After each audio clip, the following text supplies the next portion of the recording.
que foi a primeira manifestação coletiva pública na história cultural brasileira a favor de um espírito novo, um espírito moderno, algo disruptivo, em oposição à cultura, que é uma arte conservadora. Influenciou muito este movimento claridoso cabo-verdiano, que tinha como manifesto ficar os pés na terra, portanto, falar das realidades cabo-verdianas, assim como o movimento falava das realidades brasileiras. Esta ligação, esta relação fronteiriça no imaginário literário entre Brasil e Angola tem que ver com o que Manuel Ferreira fala sobre José da Silva Maia Ferreira. Vou citar: se indicia uma certa consciência regional, condição primeira para uma consciência nacional. Se nós falamos a mesma língua, por que não ouvir, ler e olhar para o Brasil e tentar seguir alguns caminhos possíveis? A metáfora da antropofagia continua sendo um conceito forte do modernismo que merece nossa atenção. É possível recuperar parte do espírito original dessa metáfora. É uma inquietação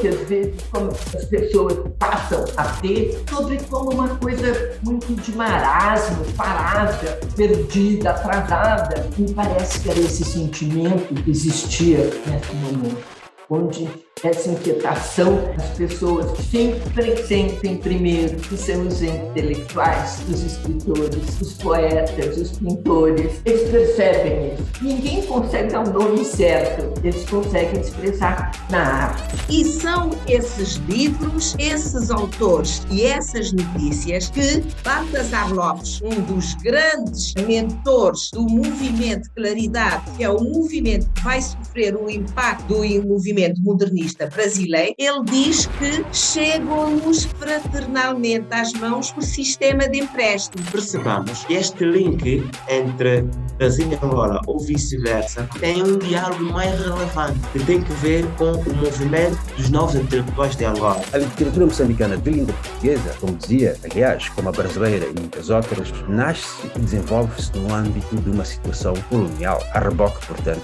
da dominação colonial. Por essa razão, essa literatura, logo à partida, é confrontada com o imperativo de romper com a condição periférica subjacente a essa situação colonial, que a marca, de modo a vincar a sua própria identidade. Nós, os que viemos depois dos claridosos, muitas vezes continuamos, digamos, e acho que estamos alargando este diálogo com a escrita brasileira e com os autores brasileiros, e cada vez mais conseguimos ter estudiosos brasileiros a debruçarem-se sobre aquilo que nós escrevemos. Portanto, eu acredito que ainda o impacto deste primeiro momento que se reflete sobre nós. Os membros do movimento dos novos intelectuais de Angola foram catalisados exatamente por esta confraternização literária que puderam beber da moderna literatura brasileira, parafraseando Maria Aparecida Santiago. Foi a partir disso que se começou então a criar esta estética nova na literatura angular. Enquanto a busca da autenticidade na literatura brasileira remonta ao alvorecer da independência política do século XIX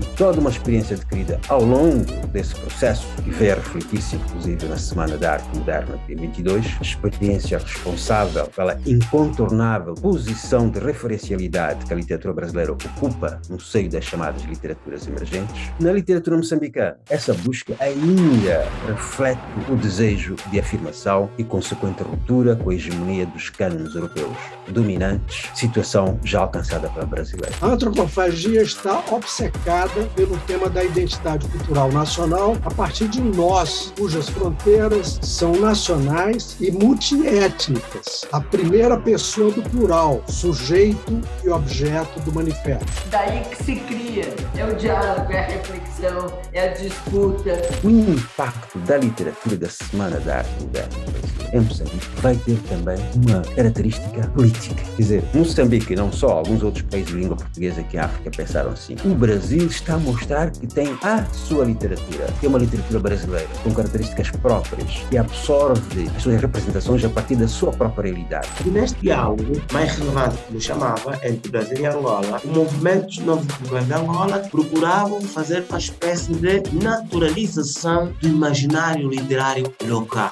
Novas propostas mostras de que também a Semana de Arte Brasileira fazia referência. O modernismo, ele envelheceu por um lado, por outro lado, ele continuou sendo uma referência muito, muito importante no âmbito da própria história da cultura brasileira.